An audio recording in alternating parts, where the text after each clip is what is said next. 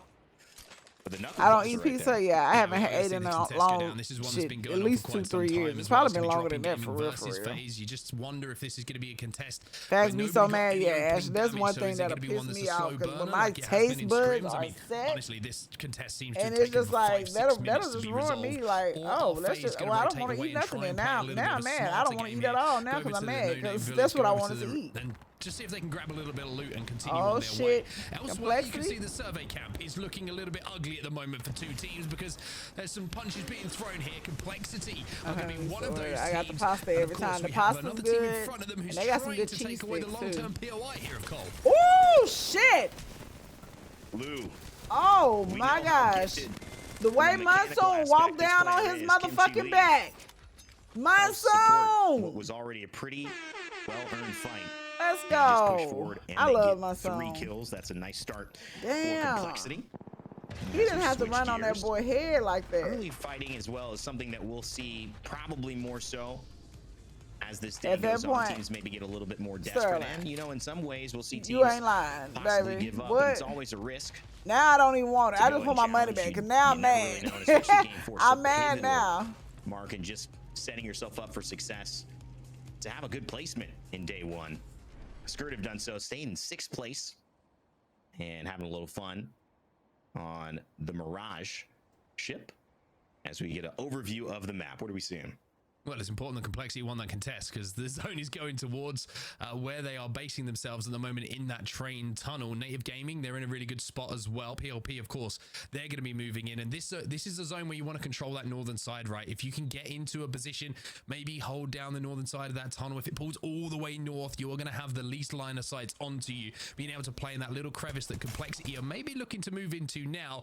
Everyone working around Survey Camp, though. It looks like it could pull that way, but we do see the pull back towards Skyhook sometimes. So it's an interesting zone. I kind of want to see where the traffic goes, where everyone hedges their bet a little bit here, because it's one of those can go either way. And there doesn't seem to be a clear kind of defining definition of that zone and where it's going to be pulling.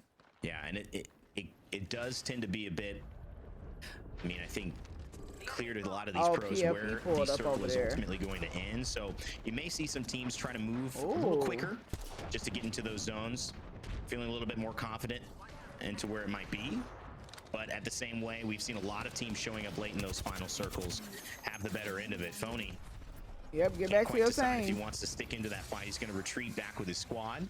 Yeah, another team pulled up. The safety of some long-range pressure. Damn, it's finna go down over here. Taking the trailer. The Complexity you're taking out. Native as well, holding. Oh, there they go. They move back. Okay. Very congested. I'm like, wait, I didn't see that. Yeah, looks everyone wants to be in survey camp at the moment by the looks of things. FaZe, we mentioned how they decided not to hard contest, just split the loot and continue on their path. TSM are already making their way on their rotation as well, and just looking at what they're trying to do, you get the feeling maybe they're looking to head towards Overlook, get a bit of ring console information. Maybe they're looking towards Overlook and doing a little bit of crafting in and around Climatizer. It looks like there's no crafter available over there at the moment, so this is an interesting route for them to take. It looks like the long route round towards Climatizer and maybe taking the height of Epicenter to try and fight their way in. They know this is a tough zone for them to get into, right, from Siphon, so they're going to have some decisions to make. Yeah, they went all the way around. That was smart. I think just limiting the teams that are going to be coming in, trying to pressure them from behind so they can play forward with the fuse, like you had mentioned, them picking up, opting away from the conduit. That offensive pressure and just pressure in My general. Nerves will be so bad playing in one of these tournaments. But towards late game, start to run out of grenades, start to run out of resources to fend off something like a fuse knuckle cluster again and again and again. There's going to be opportunities, I think, for TSM to siege, and so maybe that's why they're deciding, let's just keep things in front of us. But of course, they will run in up to a fighting team. Drop In Gaming, we've been fighting at the very start of every single match if they continue to go so. And of course, Dark Zero on the opposite side, they've got teams like LG and Complexity, no stranger to fighting early as well, who will be nearby as we Take a look with Sweet on the Rampage, a weapon I love. You know, I love it, Mark. It's true. I cannot shoot that goddamn Rampage. That's right. That's right. However, I'm not buying. That's what I'm saying at the moment. Okay, the budget's not quite there at the moment. All right. Complexity still trying to hold down this train tunnel at the moment. Interesting to see that there was a Bloodhound in the lobby, and it is going to be Dark Zero that we saw. They're going to be able to hit the survey beacon, which is going to give them not just information on where the zone is going to be going because of the fact they can see where all the traffic is piled up, but maybe if there's any isolated fights that they can take on the outside of the zone. I can't use me neither. That motherfucker jump, and I usually with Jim Burton, of course, like have good recoil control on guns that like have a lot of recoil, like we mentioned a little bit earlier as well. But they're looted. That Rampage, I can't do it. Are they in a position to rotate through Skyhook here? Yeah, it won't hit nothing. Like it did. One might hit. Then the next 5 bullets is over with. You can get caught out, like in any map. You know, but for the people that can control that big bitch, that we tend to see, it's gonna eat every time. Really have anywhere to turn. However, comparing that to what Stormpoint can do in terms of getting caught out, you can be caught out so badly on Stormpoint that you might as well just walk away, throw your controller down, and just let them finish that off. They've got the better position. FaZe is gonna try to hold TSM in unless they go through Monument. So I'm starting to understand this Bloodhound pick a little bit more, though we're still only seeing it with about 10% of the lobby. Something terrible. Major value, and you're kind of saying we don't have to have good RNG, we don't have to have the best loot, our early fight and rotation timing doesn't have to be proper, but we will be able to see and have presence in this end game as long as we make it there. So for a team like, you know, I think Dark Zero, with the confidence of a million teams put into one, I think they're going to be happy with saying, all right, we'll take a little risk, maybe don't have as much mobility, but we are definitely going to be able to be a threat with our controller players that we lean on in these end games. I'm interested to see that apparently when you play Rampart, the walls are not affected by gravity because those things are at an angle. That is like, that is she just hammers them in real hard. I mean, just those things have got some grip. That's what I'm saying. Ape Gang are going to have this height on survey. We did see where the zone is going to be pulling though, and it is going to be pulling a little bit south and actually towards the west side. And I double checked once again with my directions to make sure they were correct this time around. Towards where, surprise, surprise, Elevate Gaming find themselves. So all these teams are in survey camp at the moment are going to find themselves having to leave, having to move. One team who is going to be safe in zone, who's kind of playing the exit of the train tunnel to the north, is going to be Dark Zero as well. LG, they've taken the Vol tunnel. They're going to be safe as well. TSM though, they're the ones with the hardest rotate here of our big hitters so far in this lobby. They have to move all the way from epicenter through the traffic, down from the height, down to the low ground, the train station, to try and fight their way into zone. Oh shit.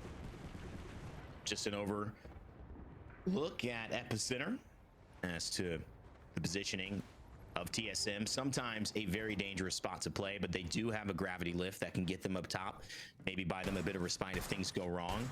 But you can't always plan to go wrong. In fact, this moment right here, there's a ton of planning because this next zone in round 2, it's going to move, but it's going to close so much due to the fact that we've pulled all the way north to this map. So every southern team is going to have to push in behind them. TSM have made a long rotation.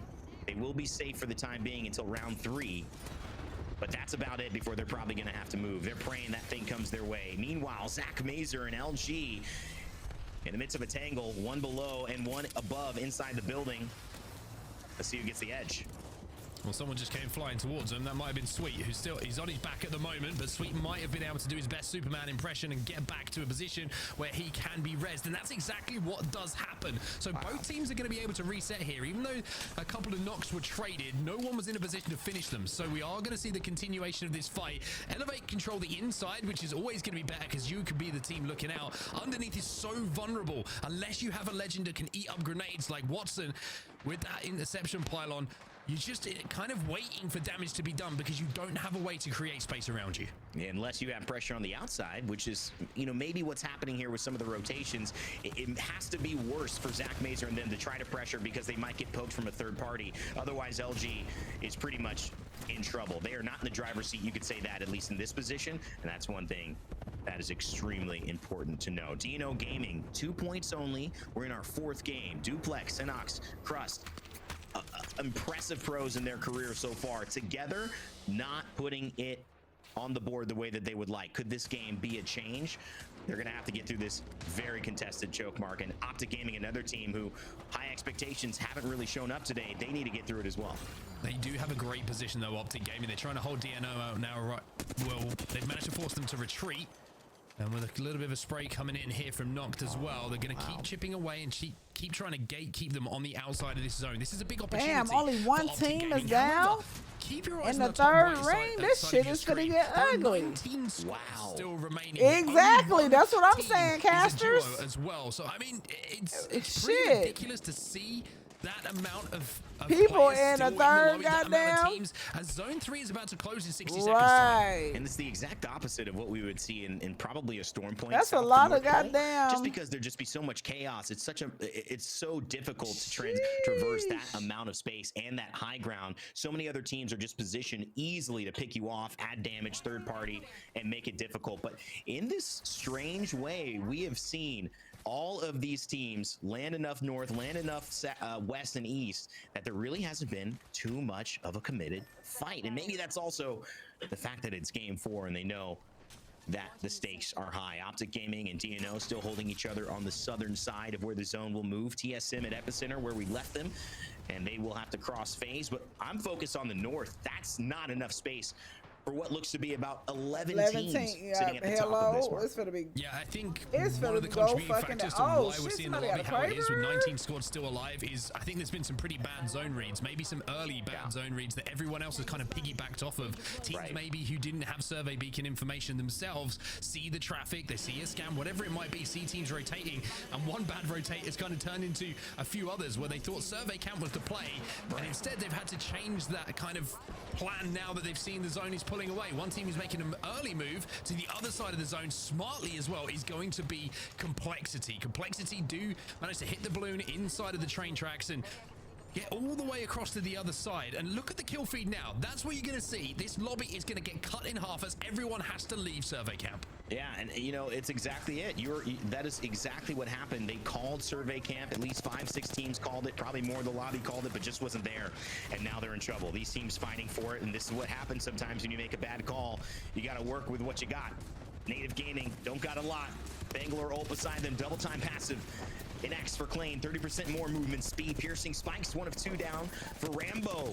His return back into the ALGS, at least for now, is going to pay off as Mamba fires a spray. Ooh. And gets hit with a black hole. Not enough to kill. To follow, and that is it. Rambo trying to make himself out. But it's going to be Oxygen who cleaned this one up. There's no way they're getting through the trio, Aiden, Reeds, and Vayne on that one. Yeah, perfect, simple shit. They go FaZe. I knew FaZe and TSM was gonna fight because they was on their edge. At least get themselves a little bit of loot. Oh shit, How down? 2v3 against the high ground.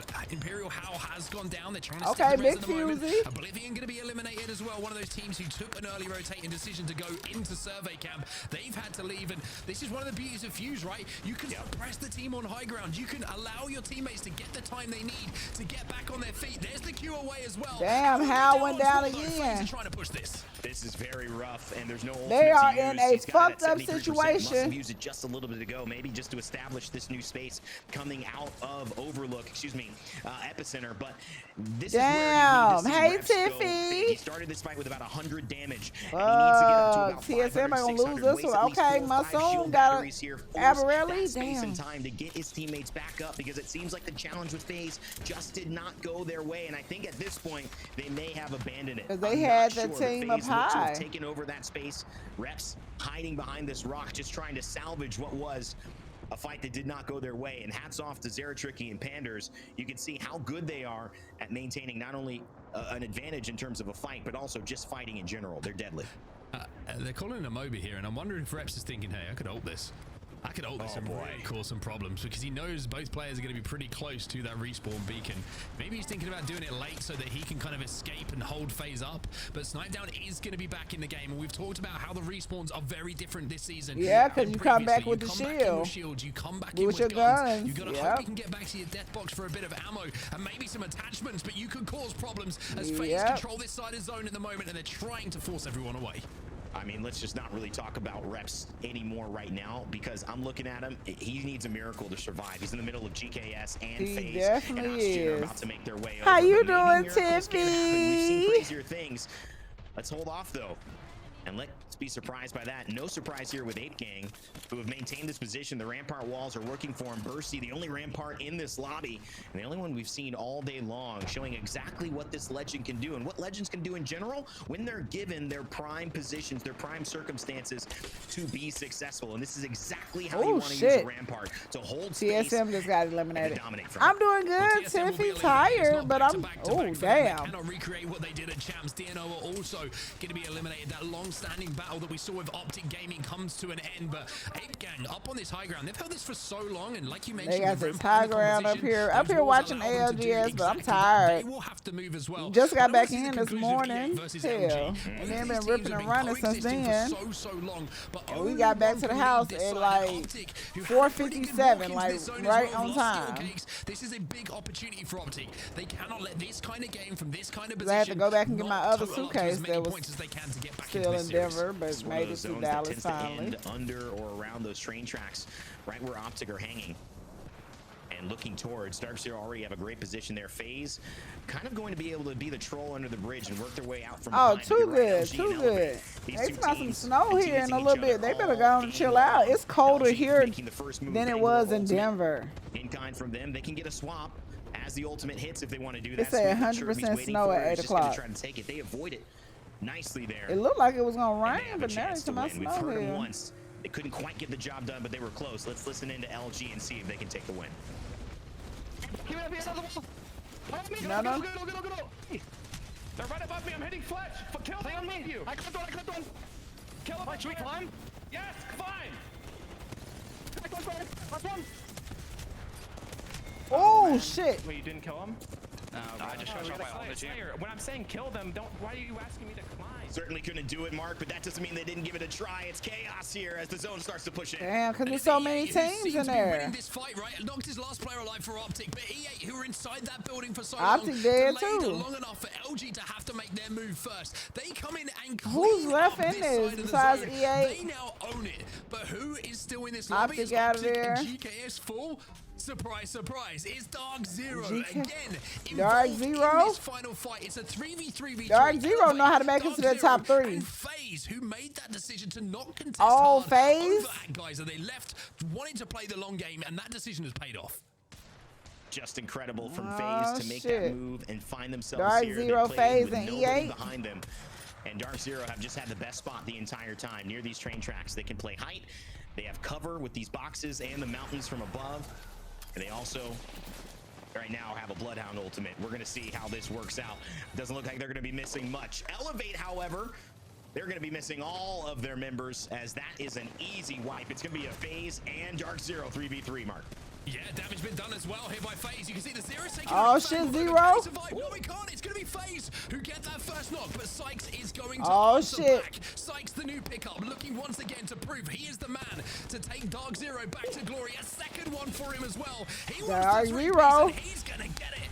Dark Zero. I'm going to grab me something to eat. I'll be back. Okay, go ahead. Go and get your food, baby. Exactly. Well, Zero and Jem Burton, damn. Okay, Dark Zero. Been waiting for that one. They were so close. Okay, let me look me some water now. This ALGS day 1 of our year 4 split. But they finally get their win, and Mark, that's got to feel good. They have been maybe, now when you look at it over the course of 4, the most consistent team in being involved in these final circles, and they finally get their win. This is the Dark Zero we expected to show up today. Maybe even better than we expected. Yeah, I think there's a couple of important moments to talk about Dark Zero's game that we just saw. Is Bloodhound being able to scan and find out where everybody is on the map, not just the circle information, and then playing away from that huge amount of congested area that was survey camp became. Yeah. Gave themselves kind of, if it does go to survey camp and everyone fights, we can play from that. If it does pull away to train station, we can play for that as well. And playing that kind of 50-50 position allowed them to get ahead of traffic when it did pull away from survey and put them in a good position to essentially move in and win that game. But I'm a little bit surprised to see E8 not put up more of a fight. I think there was a couple of long-range shots that came in from Dark Zero that got that first knock, and then they bunched up and grenade damage was enough. But FaZe, I mean, I will say they're going to be extremely happy with that performance. I think a lot of people might have looked at this roster and thought, hey, this isn't one that jumps out to me on paper, but I think that there's still a lot to be said for the 3 players on FaZe here. I think they're going to be a little bit of a dark horse going through this season, and I'm a believer, I have to say.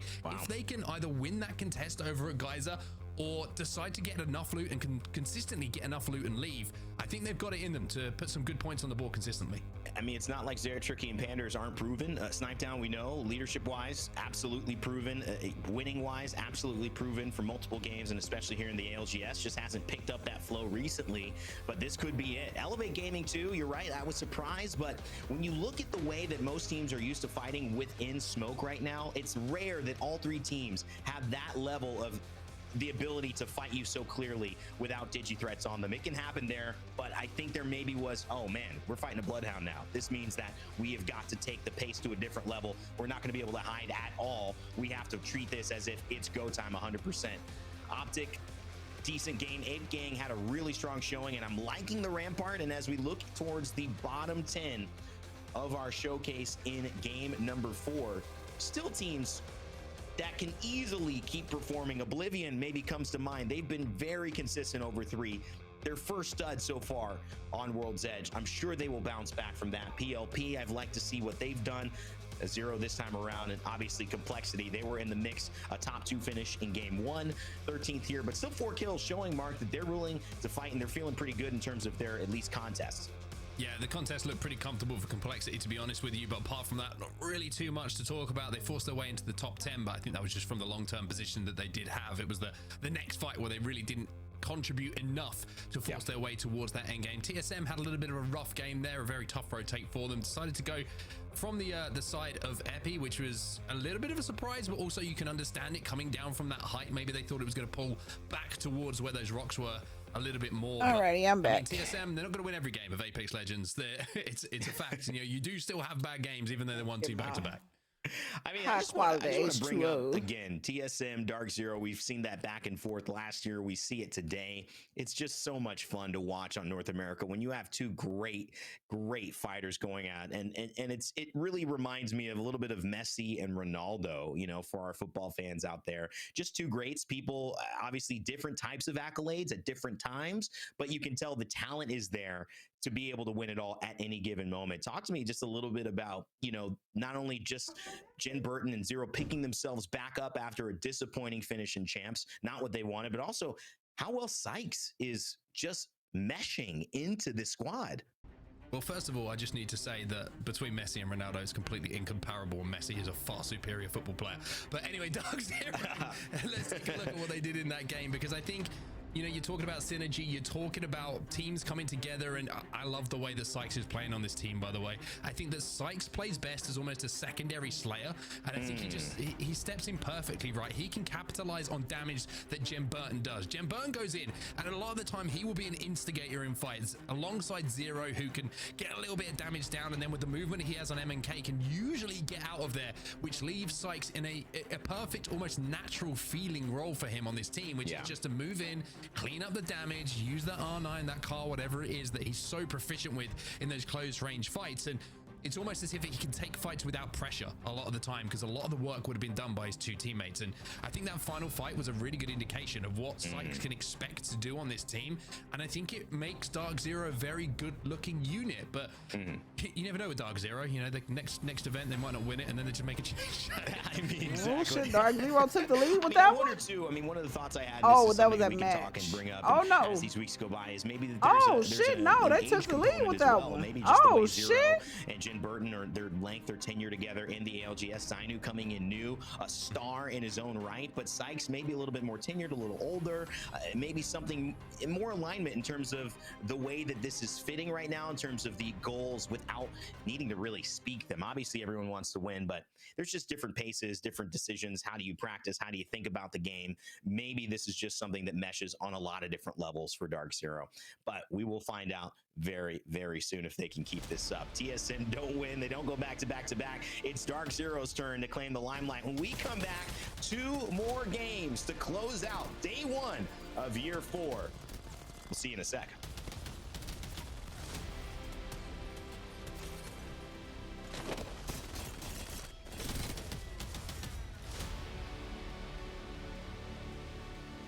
What's up, baby? Back with my snacks, so welcome back. We got a minute and some change now. What you wanna eat for dinner? to the downstairs and then PJ go get you some to eat. Yeah. So I ain't finna go nowhere? No. You're good at cooking. I'm on cooking. You're good at cooking. I know I'm good at cooking, but that don't mean I want to come back home and cook. I just got back today. And I normally don't stream on Sunday, but we gotta watch. I'm watching this ALGS with the candy shop, so I'm just chilling.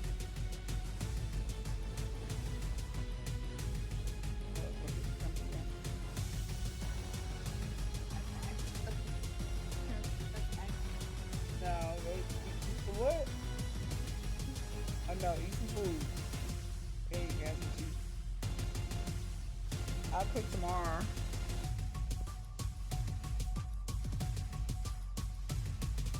Cause if you think I'm finna come back and cook, goddamn. Come back and cooking.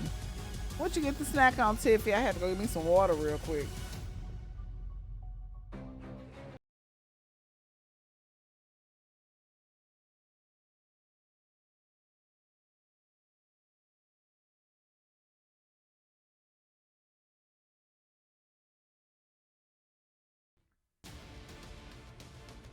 Welcome back, everybody. Oh, it was We got 2 more games to good. go, It and was it's gonna be Gas getting myself to good, take you through those 2 games It was of Worlds too Edge. good. A little bit of a change up with Dog Zero coming out on top, Dan. And I need to get your opinion. Messi or Ronaldo right now? Let's start the Twitch chat off again. Who are you picking and why? Messi every day of the week. Thank you. That's all I needed. You don't need to give me a reason because I know Every you're a day. smart man. TSM or Dog Zero? Oh, I'll wait for that one. I'm not gonna throw you under the bus that early. I'm sure there'll be some people in the chat who'll be coming after you otherwise. But what did you take away from that last game? Because it looked very impressive from Dog Zero. Yeah, I think Dark Zero have clearly got a formula that I got some works here, chips and right? some extra Zero chips. has been looking to I find got a Joy the squad that will be same able ones to because they didn't have her put his white plan cheddar into ones, so I was like, you know what, action, get the and extra it very much cheesy. worked there in match number 4. More of the same. The consistency has been incredible from Dark Zero. They're the most consistent team now after having the 4 matches with TSM falling a little bit earlier. And as we know, consistency is everything in Apex Legends, and we'll have to see whether they can carry this on into match number 5. Well, here we go then, everybody. Match number 5 is live. The teams are going to be dropping out of that dropship, and World's Edge is looking as beautiful as it ever has. Who's going to take this one away, though? That's the real question here. Dark Zero. They get the win. We're going to see the contest potentially between Eternal and Complexity again over at Survey Camp. A couple of arc stars going to give the indication that is going to be the case. And now I want to see what happens over here at Geyser as well, because FaZe, it was an interesting strategy that we saw last time, Dan. They kind of went for the halfway route and looted their way back. Didn't take the hard contest and decided that they think they can get enough loot from these buildings to continue their game. Yeah, FaZe dropping in the middle, taking these kind of circular buildings, whereas Dropping Gaming dropping on the edge, and then also going into Vault a little bit to loot. Both teams leaving themselves room not only to loot up as best as they can, but also escape in a certain area. So we'll go back to this contest where there is actually fights going down. Complexity taking a few shots, but it looks like they were able to do some damage of their own. Oh, I tell you what, if you watch Monsoon stream a little bit of ranked, you'll know that he loves the Sentinel. He sure do. And he ain't That's gonna miss his too many job. shots with it. He's got an R9 as well, but he's got to be careful because that door is causing problems. He's going to be forced to queue, but he's not going to connect, and he's not going to be able to get his teammates queued now as he's had to use it somewhat selfishly for himself. Can't quite connect this time, but the R9 is pretty good. Lou gets the first knock as well onto Car, and now that allows Mon to re-peek. And if he can re-peek with this and hit some shots, then it's going to be a highlight clip for sure. Re-peek, reposition, and connects. Doesn't matter if it was on the kneecaps, on the toes, but you take it. It was in the head. It was 165. Ow. It's like getting, that's like getting a cast iron pan to the back of the head. Wait, did somebody else shoot him from the back? Because the Monsoon got the shot off. I don't ever talk about that. So yeah, it's just in front of my mind. Well, stakes on you. Yeah. Come around. You can see there the kill leaders of the day, by the way, all 3 members of Dark Zero featuring in the top. Not really surprised after their consistency so far. They have been so impressive. But the early tests, are you still thinking about stakes?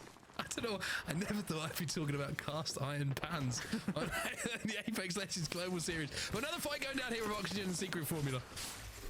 Yeah, Secret Formula just trying to hunker down a little bit. Watson fences go down for protection. They've also got Catalyst to barricade those doors to make it even harder. This is one of the most difficult fights to take sometimes when you're stuck in this building. That's what it seemed like, so many doorways to try and defend, and the team that's attacking can pick and choose just how they want to pluck you out of this building. So I'm interested to see how Oxygen go about this. Yes, Reed's running with a Buster Sword. Takes control of the door on the outside.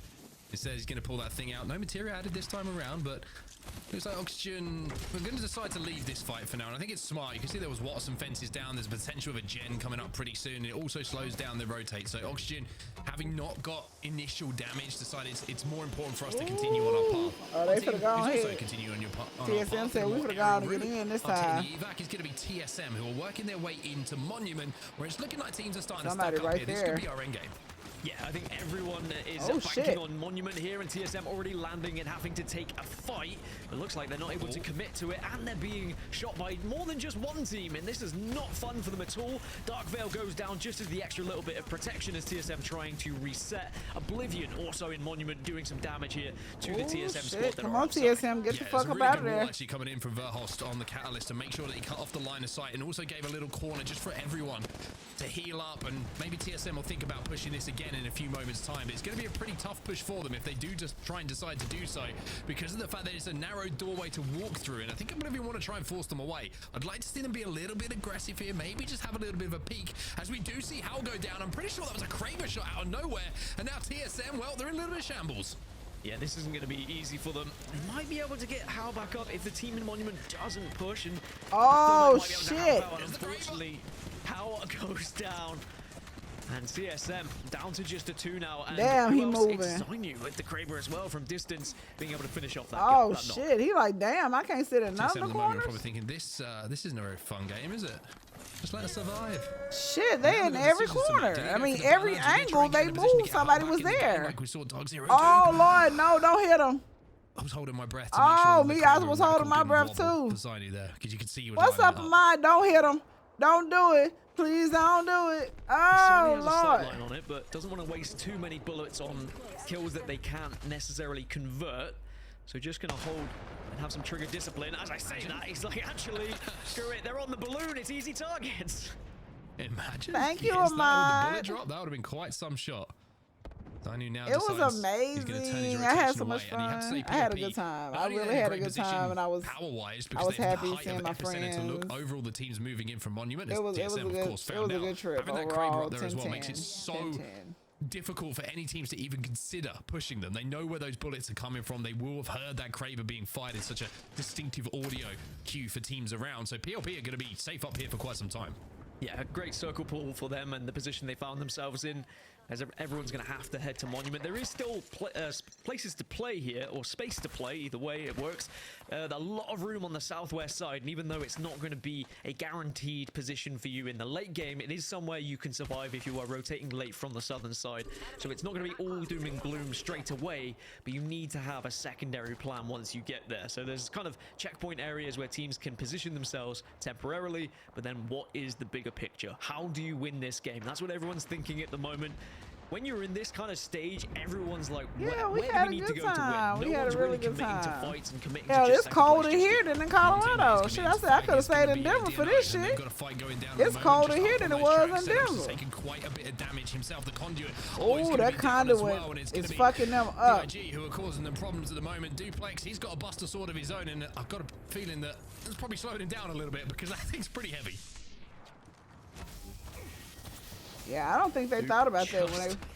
Has to be careful here. He was maybe hoping he could get a little cheeky res off, but it's not going to happen. There's too many teams with eyes on, and it's just about survival here. Still 19 squads remain, so you know that every angle you take, any position you try and move in, there's probably going to be someone who can see you. Damn, it's still 19 squads from here on out. But other teams looking just to try and pick up that free KP, really. So many bad Final Fantasy VII references going through my head right now, by the way. See the Buster Sword, he pops the Phoenix. I'm like, what you been up to this weekend, Ahmad? Anyway. We get it. You love Final Fantasy. You can tell I was excited by the crossover, everybody, can't you? Yes, okay, I was alive when the original came out. What are you going to say about it? FaZe, though. Yeah, it's supposed to snow here in an hour, it said. Made a little bit of a change. And, it didn't even snow while we was up there. Like, what? A little bit of a, shall we say, the comfort of home, where they did land and trying to rotate how they would want to. I'm just confused on what the fuck I came back home to. I actually really like this FaZe roster, and the more that I see them play, the more that I think they can be a real threat coming into this season. I've always had a lot of respect for Snipe Down and his ability, but we've got to talk about. I have been telling everybody. I was just asking anybody been playing it because when I got on Twitter, because I really wasn't able to be on social media. Other than I was posting like my Instagram story, but that was about it. And I get off like it was a real quick post and get off.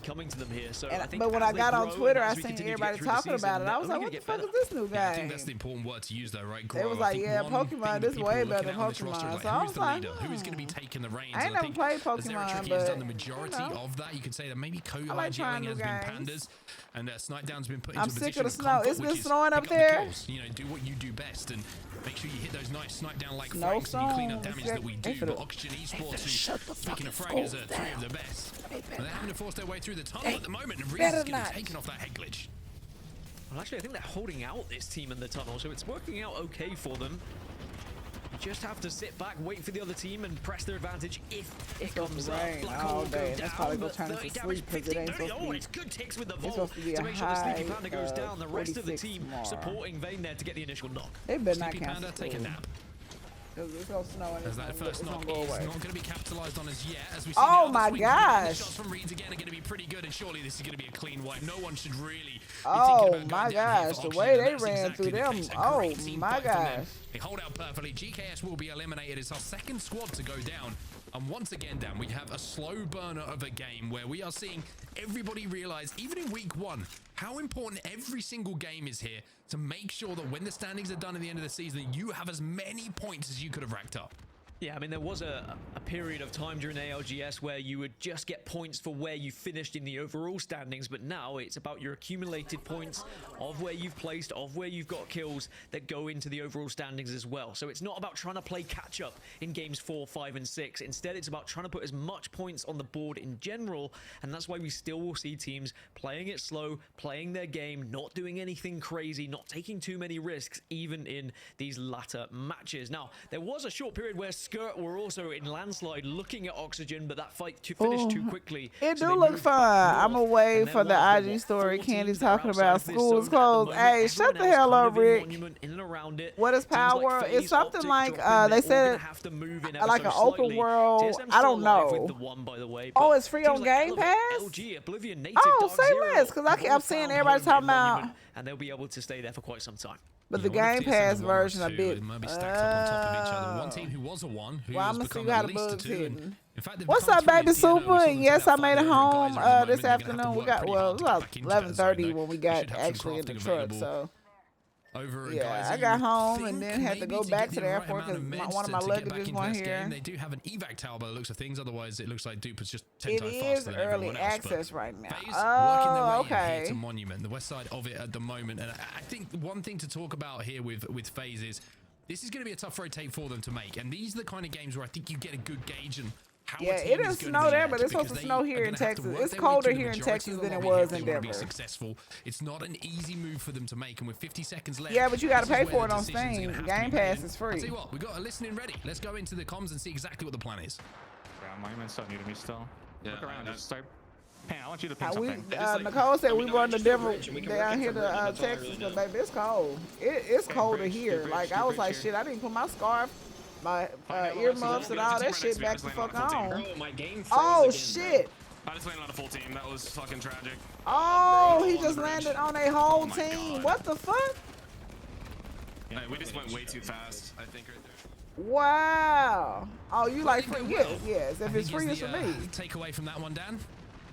Because especially games like that, I don't want to pay for it and then not play it. You know, that don't make no sense. Made no really solid decision. It was like, I think there's only Bridge that's available for them, and sadly, Bridge wasn't available for them, and they will go down here as our team's starting to lose members. By the way, confirmation TSM are still a 2. I did double check that one, so apologies there, but that could change very quickly if Dark Zero start to get involved. But even as a 2, Verholst is still able to pick up kills at the moment. Complexity losing a couple of players. Dark Zero inside of Monument though, and once again somehow they've just managed to work their way into a pretty central position, taking the inside of Monument. By the way, developers, I really want to see ALGS like trophy room added here.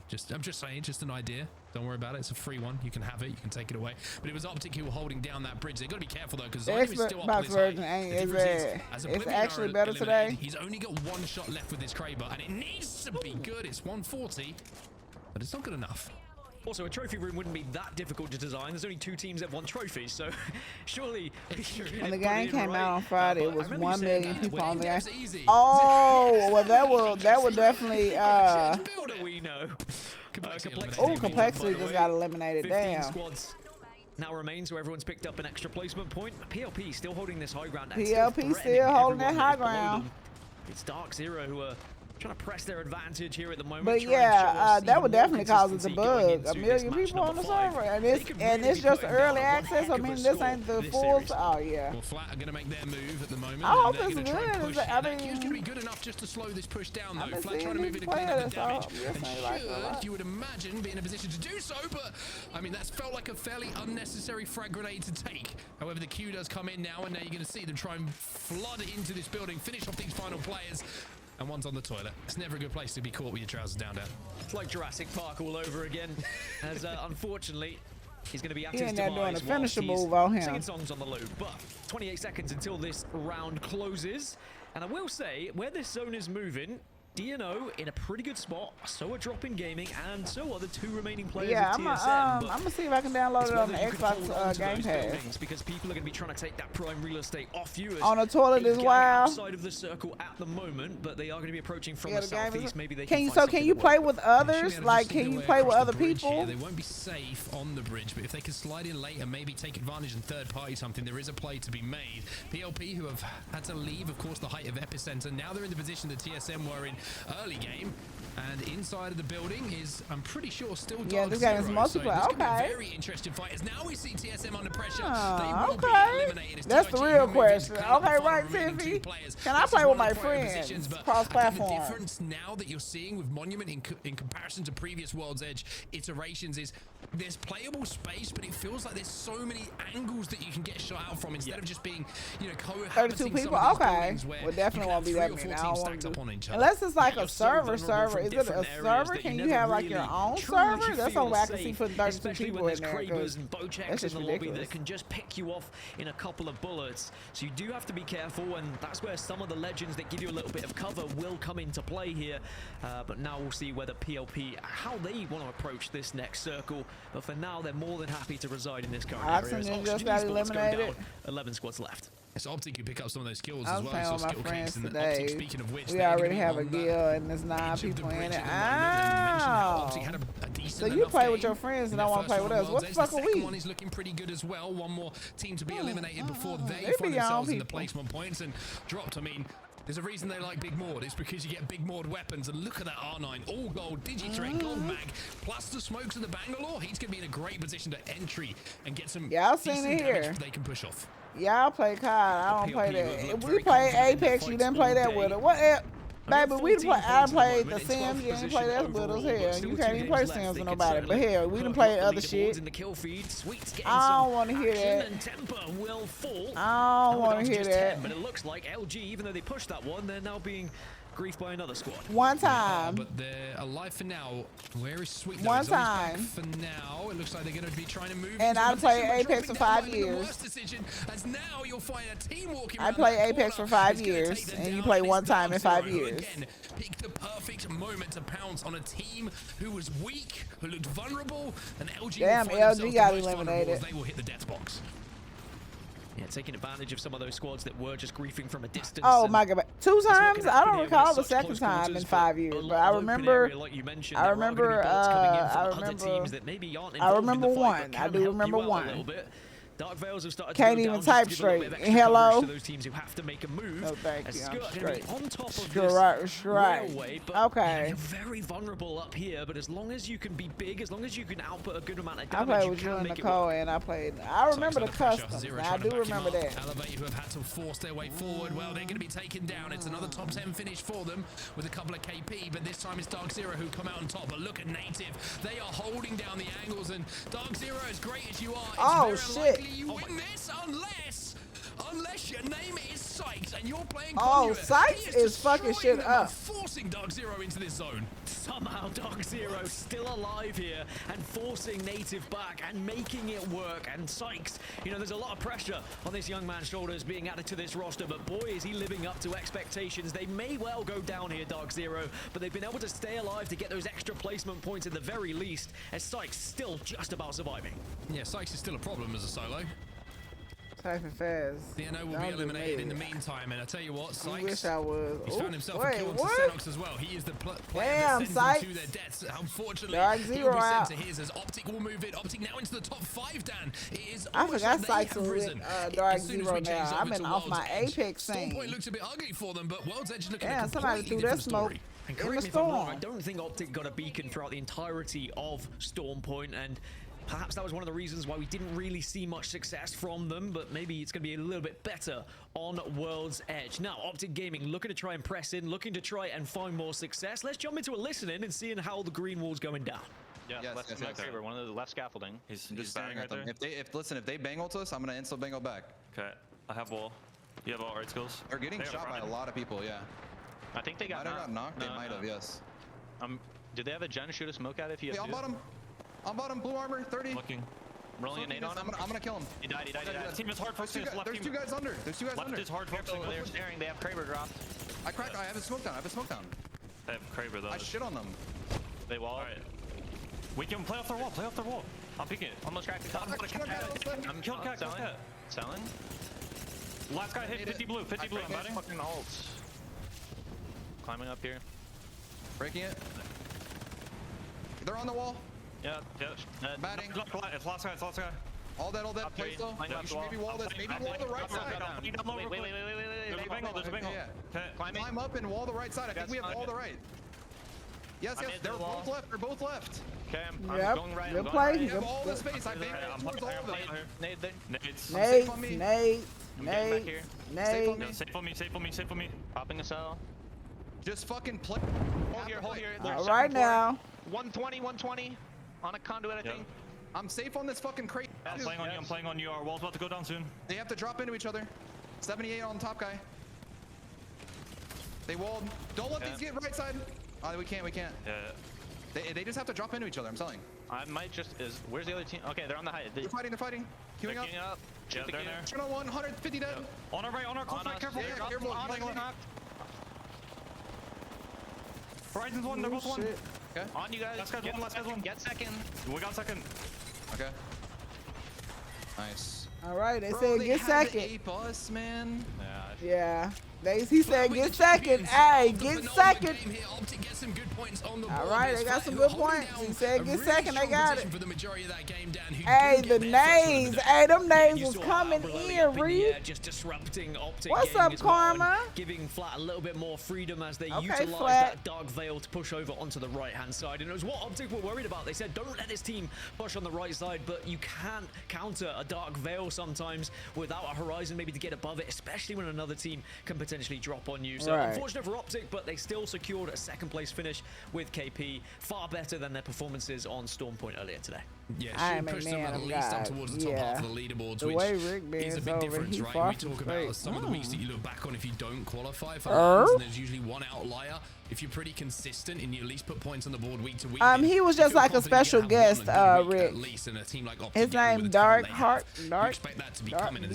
something, but yeah, he just was like a step in. He wasn't on the cast. After 3 games, so Optic a very good start, but Flat again, a team who we haven't mentioned yet. They get their first win of the day here, and a strong performance from them to show a little bit of resilience in that final circle. They didn't even know he was streaming. They were like, "You a streamer, right?" Yeah, he was like, "Yeah, I'm live doing a watch party now." They didn't even know. So yeah, he was definitely a special guest. You have to follow through with the damage afterwards, and they were able to do exactly that. Yes, help from the other team, and Albreleli dropping in where he did, but you still have to convert those games and take those chances when they're presented to you.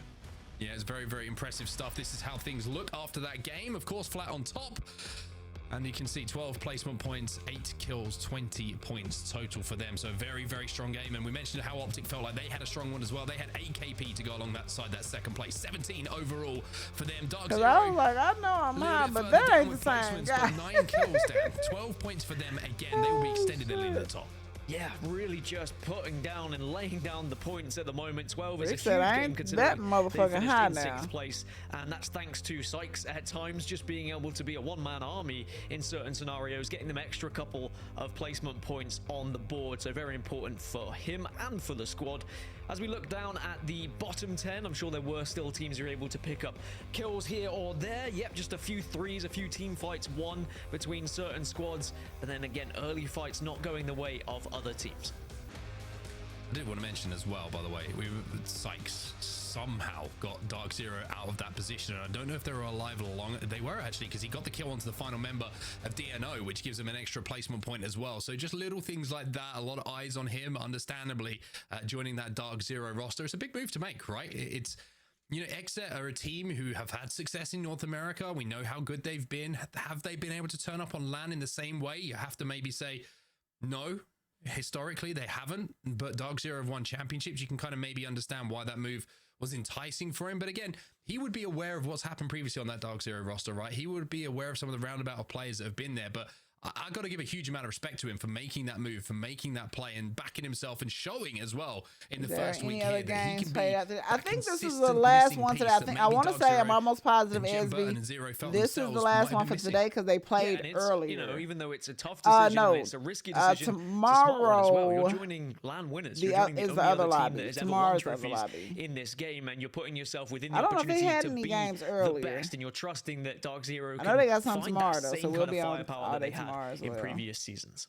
Well, one team who, of course, we've got to talk about is going to be flat the winners of our previous game, even though we had a big points total coming in from Dark Zero. These two teams that we see on our screen were very much involved in that final fight. First place and second place, 12 placement points and 9 respectively, as you would imagine. And not much between them, Dan. You're looking at damage stats, you're looking at assists, maybe a few more for Optic, but that's about as close as it gets. I'm guessing this is the last match tonight. I'm almost positive. I don't know if they're doing anymore. Flat over Optic was the fact they were able to win that last fight. No, they'll be like, oh, next up, shit, it'll be another team. As well. Very different story, but Skittlecakes for me is always one of these players that you can rely on to put the damage, but Nano with 2k damage really stepping up for Flat on the Bangalore and making sure that they are making themselves as big as possible. I ain't got no picture of Nano.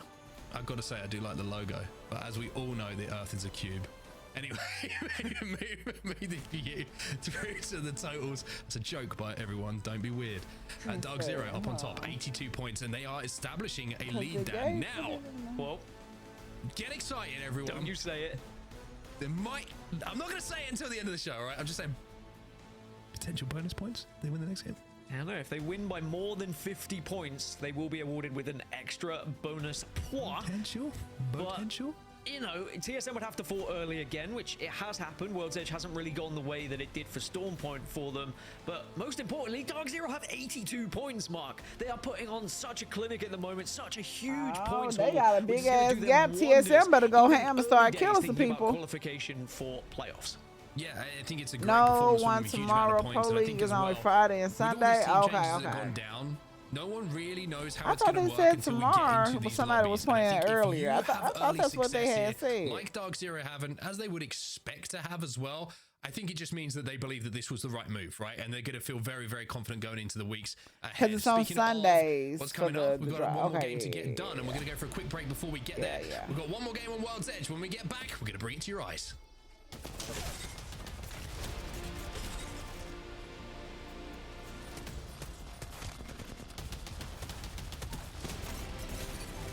Let me see.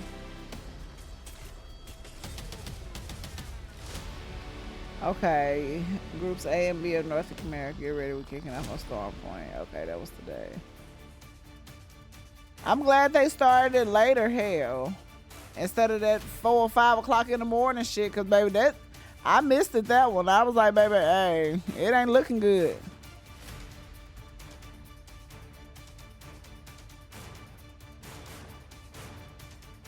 Oh, 2 hours and 39 minutes. Scrims is during the week. Okay. Might be able to catch one of their scrims.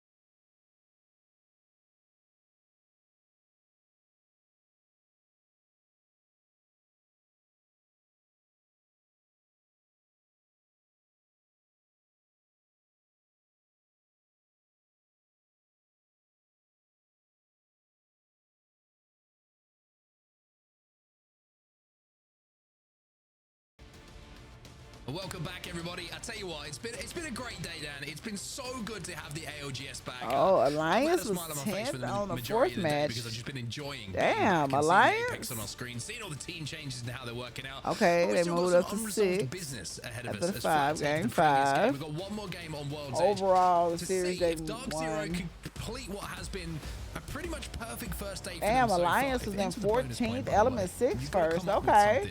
I don't know what it is, but. Damn, Alliance, what the hell was going on with them today? I'm gonna have to go back and watch it. Someone will achieve a bonus Sriracha! point in this ALGS season, I promise you that, but will it happen on the very first match day of Year 4? That is the real question. Back over to the contests that are happening then. It's going to be Geyser again. FaZe looks like they're going to go for the same kind of path. They'll take the center zone, and on the flip side, it's going to be looting over towards Vault. Yeah, that's what I was looking at. I'm going to have to go back and watch the game. Splitting the POI. Yeah, this is just definitely gonna have to go back and watch it. Because what it has the been a hell? contest, but I think both teams have realised that there's not really any point. We get enough loot, which is somewhat surprising, seeing as guys are seen as one of those POIs that doesn't have the best of loot pools, but it's working for both teams at the moment, right? Both teams have got into good positions towards the end game, and LG have come out of their drop here in what looks like a little bit of an early contest with some pretty good armors as well. So LG, who have been inside of end games, you would say, a fair few times. I'm talking top 10 as we move towards zone 4 and 5, but I haven't been able to really convert on those special moments yet. Still, though, a good amount of points. 5th place, 31. They've done pretty well, especially considering Dark Zero have been mopping up the majority of points here. And when these lobbies happen, you have to make the most of it. You have to find points where they're available to you. And I will say LG have done well with that. Even with bad situations, they've been able to force rotates to put them in better situations for those final circles. And it was looking a bit dicey against Skirt here over towards Lava Fisher. Elevate were also taking a look at it, but LG able to come out healthy and well. Now, we were talking about the contest that was happening down at Geyser, or the split at Geyser. Now we're heading down there between Lava Siphon and Geyser. Might be Hilltop on the house is where our finish could be, and FaZe have positioned themselves very close to it, but Drop In Gaming taking one of the priority positions. Yeah, they are indeed. And TSM, this is going to be an interesting one. I'm just trying to see. I think they did have ring console information. So look at this decision being made by TSM. Defining quick rotate, leaving with white, blue from Siphon. Element 6 and 07 had some really good games. They have the ability to hit oh, it, so I know they was getting down. Because them boys be shooting at a good spot, what they believe is going to be I got to slow down when I say that. Sure they be who shooting. Goes through Siphon would have seen the TSM aren't here. Where a TSM, I we're going know to have to that was follow good. them. And look at everyone following as well. As soon as they see someone in the sky diving over towards Geyser, other teams start to follow suit. There is a lot of copycat nature in rotations here in Apex Legends because not everyone is going to have beacon information. Not everyone is going to have ring console information. So instead, you have to kind of look to the skies and see what's happening elsewhere. And sometimes you'll replicate that. Sometimes you'll commit to what you think it's going to be. But a lot of teams moving further into Geyser maybe than they would usually. Reps just about made it. I always feel like on the crosses when TSM make rotates, if one player goes down, it's Reps. I don't know why it is. I mean, he's got the best movement, right, on M&K, but it always seems like he's the one who gets focused. I kind of feel sorry for him. I don't know why. I've got a lot of sympathy for Reps and what he has to do for TSM and the fact that he doesn't get enough love. Okay, I'm just when saying. does X7 play? I gotta get the schedule. Esmond, put the stuff in the Discord in my section for me. We talk about M&K, we talk about controller and the differences that they're available to you. I need to get the schedules we know that down. Reps plays a vital part for TSM. But I know a lot of Sundays we gonna be live doing this, y'all, because I know every one of them was on Sundays all the way into March or whatever the hell it was. So the Sundays, I'm here and Ava will be. Elevate making their rotation through the tunnel. We'll be watching. And it looks like they were well, damn, they got me working on Sunday in 2024. Onto the third party, and instead, quite intelligently so, they move in. And that's already starting off good out. I'm pretty impressed with the decisions from EA. But I'm gonna do it though. One thing that maybe Zach Major as an IGL has been a little bit guilty of sometimes in the past is not taking that extra beat to think about the decision. And it seems like this time they're just taking that extra second sometimes just to make, is this the right play? Yeah, it is. Okay, let's commit to it. Instead of I'm going, everybody follow me. You know, I think that the communication's been pretty good, and you know, watching them go through the PLQ is a good indication of how their comms are, of course, been sounded and how they have been commanded by Zach. And I've got to say, I've got a lot of good things to say about this team. I think they really are working well together. And plus, Zach's got the Buster Sword. You know, I'm a big fan immediately. Hey everyone, I played Final Fantasy. Did you know that? Right, just as a final note on this, Yeah. The reason why I love the Buster Sword is because you can have it on any legend. And I actually love that I can have an heirloom no matter who I'm playing. But yes, I know you love Final Fantasy. I can tell. Thanks. Yeah, I'm a big fan. They're making... Go on. I was a little bit worried they were going to be pushed by this squad. I thought the nade was coming their way, but actually they are the aggressors, and they won't be challenged just yet.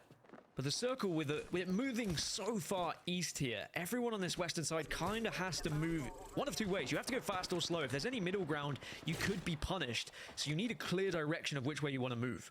I think one thing to point out here is a comparison of something we talked about in the previous game where we were saying, hey, FaZe have a tough rotate here. They have to go through a lot of traffic. They had to go through Monument. And when we went to the listening and the decision-making process, it sounded a little bit like there was a lack of confidence on the call and who was going to be making it. Well, let's compare what happens in this game to Dark Zero, right? Because they've had to go all the way over from Skyhook trial side towards where Geyser is going to be.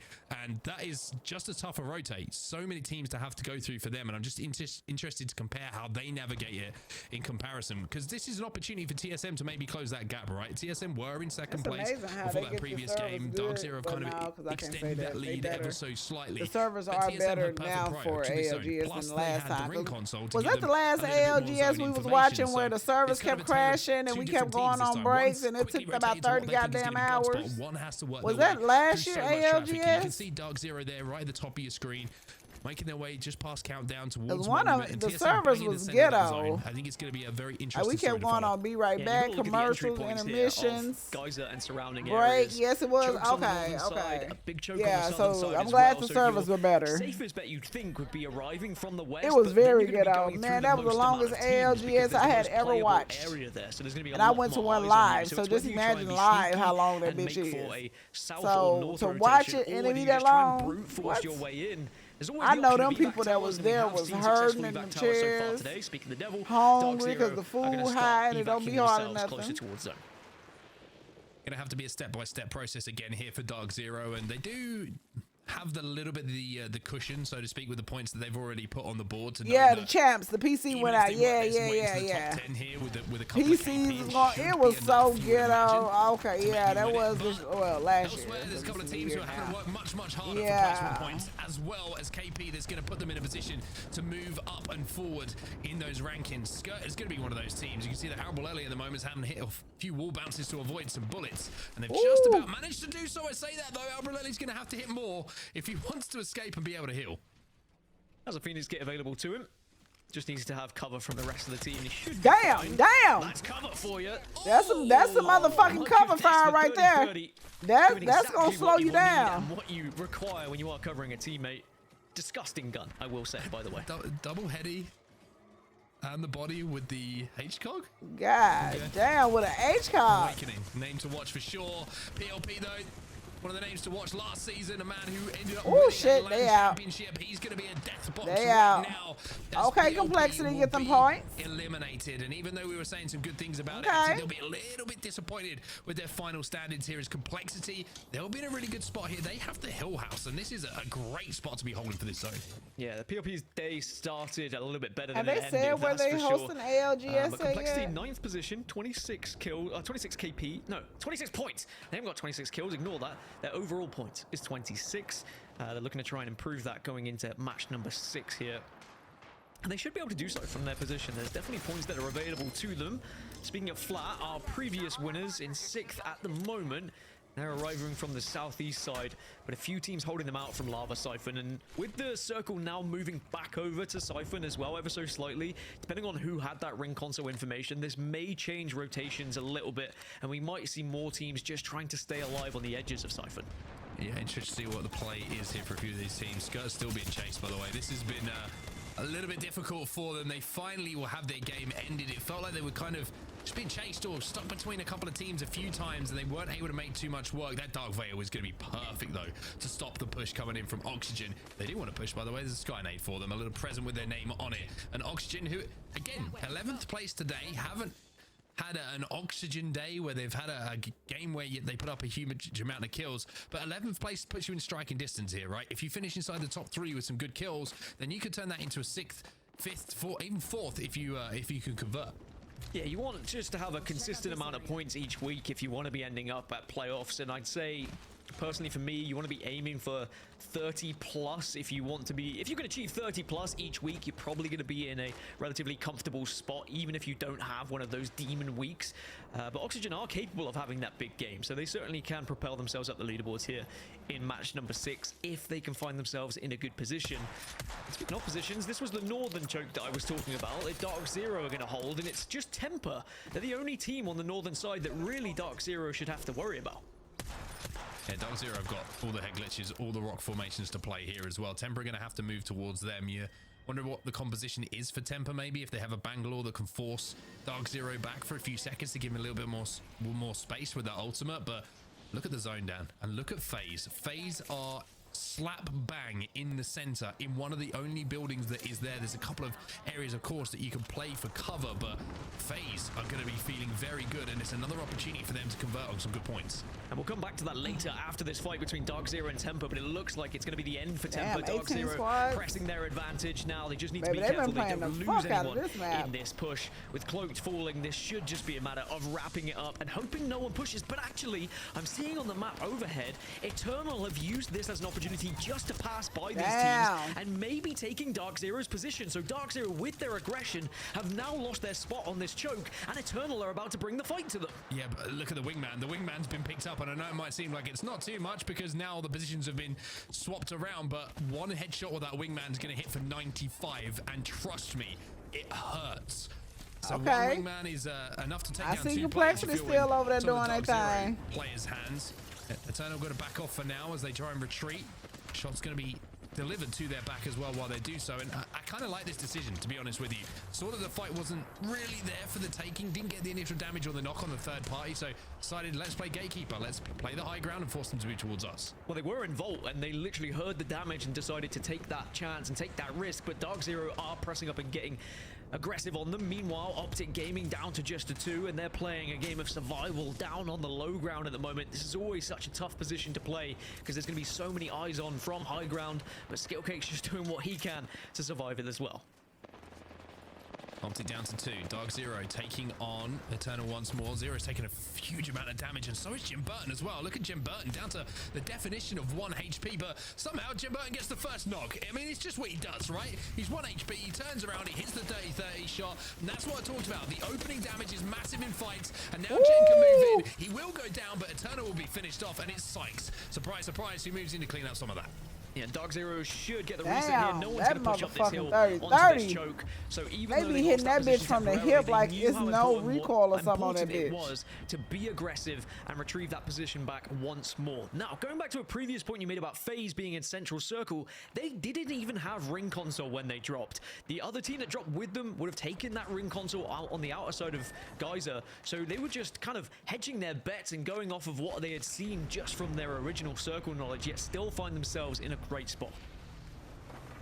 E8 have found themselves in a good spot as well. They're in the bar at the moment, and that building will be safe as the zone starts to close as well. LG have moved through the choke, and they're kind of posturing at the moment with GKS on that eastern side, but Complexity, they're still inside one of these buildings, and they're still trying to fight at the moment. Looks like a little bit of cohabitation going down though, as Oblivion are going to be on the outside looking to poke and prod, but they're going to take the bridge instead, moving back and retreating to a safe zone for the next zone close. Looking elsewhere down, you can see on the map overhead, TSM, I'm not sure what the zone read was or the decision was, but they're going to have to work pretty hard to get back into this zone now. Yeah, they were very much thinking it was going to pull over towards kind of the Hill House and Geyser. Hasn't done so, and now this is where you get to see what a team does when they've made a decision when the zone doesn't go your way. Where do TSM go from here? Elsewhere, you saw on the southern side, there's about 5 or 6 teams all in the same area, all still on the edges of Lava Siphon at the moment, who are all going to have to move in. Ape Gang, Oxygen, Flash, Secret Formula, all just hunkered down and so close to one another, and Native also in that area too. So there's going to be a lot of action in the kill feed shortly as TSM sends an evac tower to the skies, and well, let's see, where do you go when things go wrong?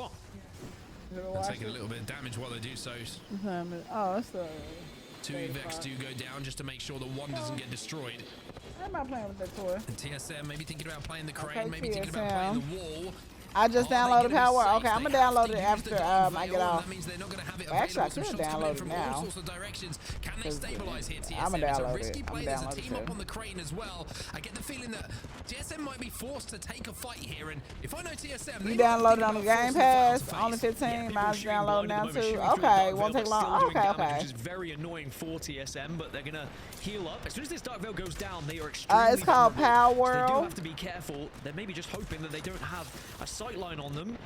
And as you said, I just got Power yesterday. You did. See, I've been gone, and I came back, and I got on Twitter, you know, trying to catch up and see what I'd have missed because I ain't really been on there. And I was on my birthday trip, so. I was like, I just kept seeing tweets about it. I was like, okay, it must be fun. And I like a fun group game, okay? And now I know it's a group game, so I love it.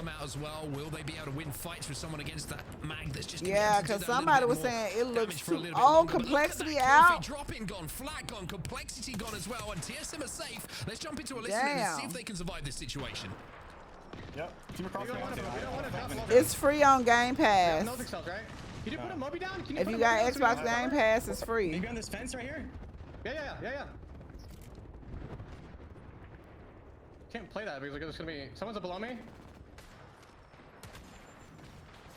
We might get pushed because we put a Moby down. Popping stone.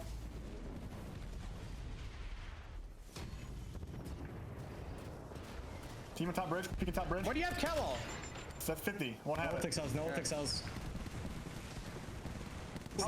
Bridge. Yeah, shoot bridge. We gotta shoot bridge. And fuse off bridge side, okay? Okay. The dude over here, I'm gonna fuse it like right here. You wanna cut off anyone that tries to come this way. I'm gonna try to. Use your thermites. Use your thermites and shit. They're fighting north side. 60 on 2 over here. Look north. 3 kills north. 45 on 1. Them. Dead on 1. Look east. Look east. Look everybody for east. I'm gonna fuse all east. Alright, he yelled, he said, look east! Bitch, y'all better look east!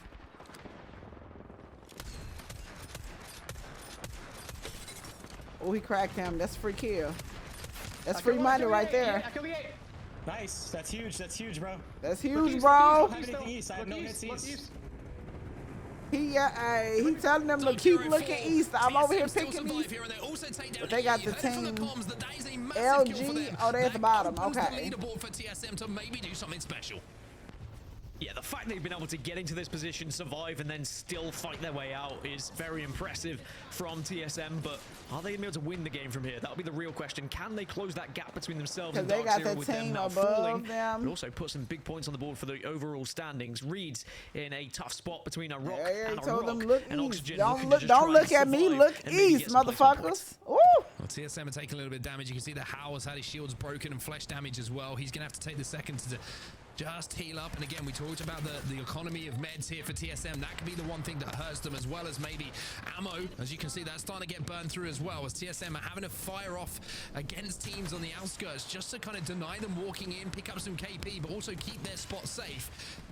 But for now, it's working for them. But look at LG as well, Dan. LG, once again, into a position here to maybe capitalize on an end game. The story for them so far is close, but not quite good enough in those final moments. Oh, that's an ugly ass circle. Certainly, LG and Oblivion both in good spots at the moment. If they can just avoid the damage that's arriving from the teams that are up on the high ground, then they may be able to worm their way in. You can see the circle TSM in a sticky situation towards the likes of Oblivion and LG, but everything can change if you send it a little bit too soon. If you start to get focused, and actually Oblivion, they moved in. They said, actually, we don't feel safe here. They try and dive on Oxygen, and because of that, they've taken too much damage. Reeds is still alive. LG capitalize on it as well, and Oblivion have lost the majority of their team, if not all of it at this point. It looks like they've gone down. This is really interesting because Gang are going to have to leave the height, which means they have to fall above, from above onto where TSM are. Oxygen Esports have been eliminated. In the meantime, the solo has gone down, and TSM were able to wait just a few moments. Oh, he stuck him. Than their opponents, and now he stuck him. He stuck him. Verhoes just fucking stuck him and towed him up. Not only are FaZe wiped. This is the opportunity for loot that TSM have been desperate for so long. I think FaZe still have one alive, but certainly the damage has been done. You can see Zero's just about surviving as a rat and trying to take FaZe into the top 3. But LG might spot him out soon as TSM go up into the skies, but will not dive down just yet. Don't worry, Mark. I didn't say it. I did consider it, though, as MK Reps goes down, but Verhor sends himself in. 8 gang eliminated. 3 squads left. Can they hold off the push, though? That's the question. Imperial How is left on his own. 8 gang down. FaZe LG won. LG won. In the final game. Okay. Introduce themselves. All right, LG. Apex Legends Global Series. That's because Hal and them had to push their team below them. Good shit, though. That was good. Okay. And maybe okay, LG. They did that. They played that perfect. What they can achieve in the season ahead. Yeah, there was a lot of questions. They played that perfect. Luminosity in general picking up this roster, especially the roster they had dropped previously, who were a top 5 team, now PH of course, and maybe a new team, but we will see what the name's going to be next week. These guys have demonstrated time and time again that they can get into final circles, but we just hadn't seen them convert today. They convert it, they get it done, they play it successfully. Very impressed with how that's gone down. That's going to be a big points total for LG as well, which is going to put them right up there when we look at the overall leaderboards. All very, right, very now. interesting to see how these leaderboards do look at the end of things as well, because we heard from the TSM listening, they were very happy they'd eliminated E8 because they knew how close they were on the standings as well. Dark Zero forcing their way into a position where I think they got inside of the placement points, and they also definitely had some KP to put on that. So you would imagine the Dark first, Zero, TSM second place. First, but everywhere else, it's very interesting. FaZe as well. Decent points in that game.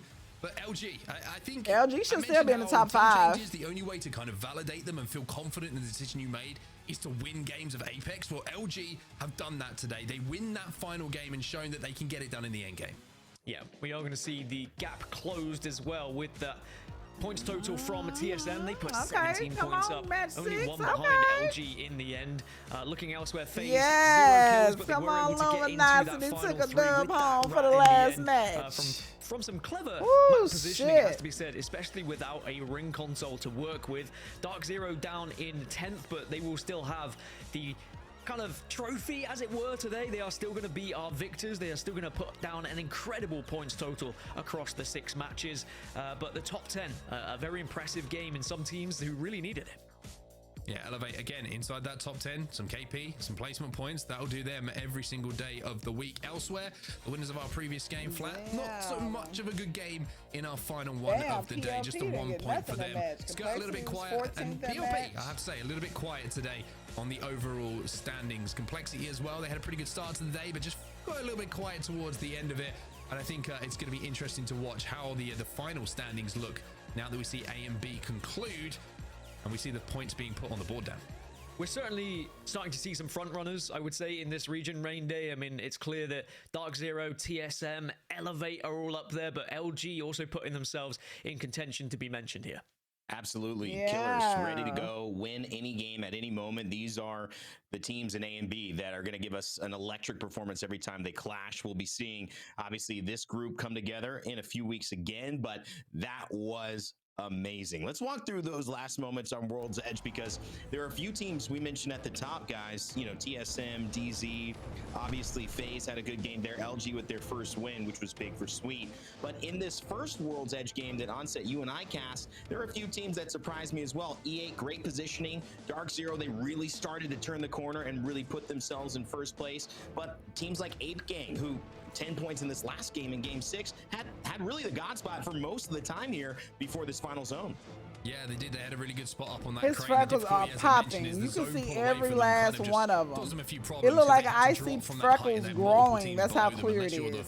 Horizon, of course, is going to be landing and the with the skin passive is skinny though. Essentially have gunny up as soon as you land. Everyone else is just going to take a second to get in that fight, and we know how good these teams are and how well they team fight. And that second is enough for damage to be done and for the fight to be resolved. But I think Dark Zero for me are probably the team, understandably, who were the most impressive today. And I'm not just talking about results, I'm talking about synergy. I love how Sykes has just naturally fitted in on this team, right? Everyone has a clear role with just naturally how they play Apex. And I think I'd be pretty scared if I'm the rest of North America and the rest of the world at the moment with how they are progressing as a team in what is, I would say, arguably a very short amount of time that these players have been playing together. It's really been a marvel to watch, and we've seen it unfold right before our eyes. The questions becoming statements and then being answered so emphatically that there's a ton of exclamation points, kind of like you're trying to sound pleasant in a work email and not saying something that sounds like, hey, that's not going to work for me. When you go into the second game, though, game 5, I think ultimately this kind of set the tone of, could we see the start of something new for Optic, who I think, Dan, were on the tip of our tongues at the start of this match, kind of fell to the wayside for most of these games. Yeah, really struggled on Storm Point. As I said, it could have been down to lack of ring console for them, but the fact they had this game, which I believe puts them around 5th place in the overall standings, means that it's still a successful week for them. I don't know, Amai, but I might need to upgrade, baby. Side, as it were, over on the other map. So it's so important when you have these opportunities to get into a final circle that you do capitalize on it. Sure, Optic didn't win this one, but it was a big kill game, a lot of placement points that they have to work with, and they'll be delighted they were able to put something on the board in what was a rough week for them, but I'm sure they'll still be happy. Not even a great week, but they still, just with their, it seems like their fundamentals, get the job done and find a good placement so that they can work on things next week. I am still waiting for who is that person on Optic who's going to step up. It's been so many times Hal on TSM. There you go. Look at ALG down there, baby. Sweet. Oh, if I could just listen to Sweet IGL all day, I would be in heaven. When we talk about LG as well, and that seems to be what started here. Because his IGL skills are top tier. TSM, and they kept the high ground but low ground, a fire burning inside. LG knew they wanted to get a win, at least one win on their debut with this new roster, and Sweet, Slayer, and Funk did just that. Sarah Tricky doing a good job to get some placement points. Obviously 4 squads here, so surviving to get that top 3, which makes a difference for FaZe. Really solid performance from them. But Verholst, Hal, they go for the KP. They feel pretty safe.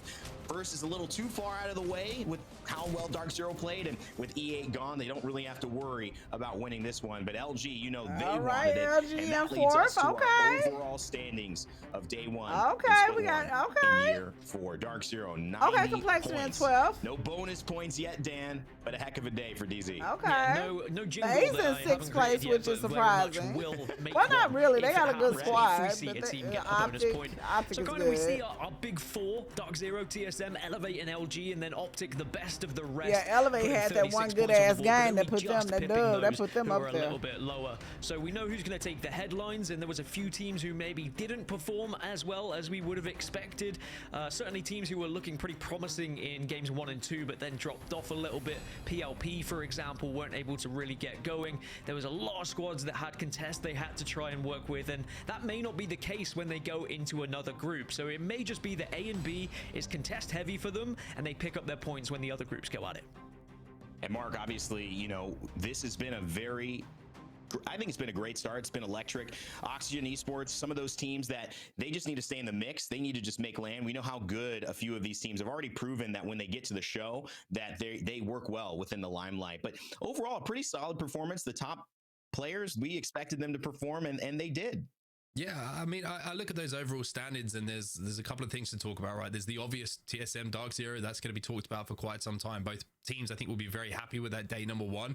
But there's the Elevate story. Also, if you look what happened at the end of the day with the standings in comparison to how we were after 3 maps, a comeback from Optic on World's Edge. And I think FaZe, you know, they've contested on Geyser at the moment. They're having to take half the loot and make plays off the back of it, and they end up inside of the off your top face. 6, I think it was at the end of things there, which I think they're going to be very happy with as well, especially with a lot of the doubters who maybe look at that roster and think, is this team going to work in these lobbies? Well, the answer in week number 1 at least is yes. He's so short, well. Karma. He like 5'3". A little bit more control of a POI moving forward and claim something is their own. Maybe 5'4". I wouldn't even give him 5'4". That's a stretch. The IGL calls are going to be a little bit I be praying on TSM downfall so bad, but they never do. I like TSM. I mean, it's like one of those teams. It's kind of like TSM to me is just like the Lakers with LeBron or Kobe. Like, I never was a fan of Kobe like that. I never was a fan of LeBron like that. But I could not knock their talent. You know what I'm saying? Like, if they putting up points and doing champion, like, they fucking shit up. I just didn't like them personally because they was always fucking winning. Like, goddamn, give somebody else a shot. But at the same time, I couldn't knock that. So it's like pocket size. Yes, heavy on the pocket size. You talk about the journey that so I think that's how TSM is equivalent to a lot of people in the Apex scene. It's like, damn, we tired of seeing y'all win. We get some more people out there, but at the same time, it's like, shit, this is the fucking CEO. Like, this motherfucker playing, he shooting. You got Big E doing what he do. It was like, you know, you can't hate it too much. And you know, Nocturnal and Fun FPS, they're great guys. But yes, he's definitely pocket size. Karma. Like when he does the casting, they have because we went to the ALGS not last year, but the year before that. We went to the actual ALGS, and it was they have a stool from him to stand on, like a little wood box, so he'll be about as tall as the other casters. So far, 17 kills, 15 assists, 9,000 damage dealt over the course of the day. That is such an impressive stat right there. Dark Zero, very, very happy to have Sykes on their roster. He is our MVP for day one in the split. And Mark, I think rightly so. Short King. Yeah, I have to agree with that pick. I've already talked about how the synergy is looking good and the chemistry is looking good, but I think Sykes played like he wasn't overwhelmed by the fact he's playing with Dark Zero, right? He looked like he'd played with those two players for, 3 or 4 seasons. It just looked like a natural fit, and I'm really excited for him, man. I think he's a great player, and I think that he's only going to get better. I think he can learn a lot from Zero as well, how to play some of the more, shall we say, like pressurized situations. And I think the sky's the limit here for Dark Zero. They look deadly today. I think, Dan, too, I talked about synergy. This is a question, I'll ultimately ask when we get a chance to speak with a member of Dark Zero coming up shortly. But there's something to say outside of the game, too. And maybe the mesh that's just looking like you could see the results of what's happened here. They've got to be getting along well with each other, just in terms of a team outside of this. Yeah, I think it's evident with how successful they've been today. They're all listening to each other. He's also a married man, sadly. Happy for him. Well. I love that we see Sykes he looks sadly he's married, but I'm happy for him. It's like, girl. Who do you put that conduit on? Do you go for a more support player who's going to be using those shields in a support way, or do you put it on your main fragger who can still shield at the same time to one of your teammates, but will ultimately shield themselves in those engagements, and something that Sykes did very well today, and sometimes was winning 1v1s because of it. Yeah, and also, I think Sykes, breaking that down to the sub point here, like I'm doing a presentation. I had to understand, had to. He's that secondary not for long. Okay, go on, my right now. Down to winning the crucial fight. Don't start none, it won't be none. Jen, he's been in those moments. He can be the guy that kind of takes the limelight, and Sykes can do what you need to do and step up in those big times. So for him to be able to have another person on, because y'all know my time has come to an end. Y'all know I do not even participate on Sundays like that, but I am going to be on for the next few Sundays watching the ALGS. I thought something was happening. Here we go. So in terms of kills, look at this. Dark Zero, there's no surprise here over the course of it. Zero, Sykes, Jin Burton, top 3 in kills. Verholz, Imperial Hal, right behind him. To me, Mark, Zap and Shuby, this has been a really nice performance from these guys to kick off the day. We could go over here with Shakirity. She live playing some Farlight. Okay. Very, very impressed. I'm scared of her, but we're going to go raid her. Yeah, you're looking across the names that you see in here. She over here playing some on the team, right? Some Farlight, so she don't think I know, but I know. If y'all not, make sure y'all are following me on all my social sites, y'all. Make sure y'all are on my Instagram, YouTube. If y'all haven't subscribed to my YouTube for Kicking It With Candy, make sure y'all go subscribe to that. Live Space, I'll be uploading some more pictures from the trip, so make sure if y'all not following or created a Live Space account, go ahead and do that for your girl. Take a few seconds. Candy Shop raid emote in the chat. We're going to go over here and raid Shakirity. She don't know I know she lied, but we know, so we finna pull up on her ass. And if you don't have the emote, you can use the hashtag Candy Shop raid. I will see y'all tomorrow. Have a good night, shop. Bye.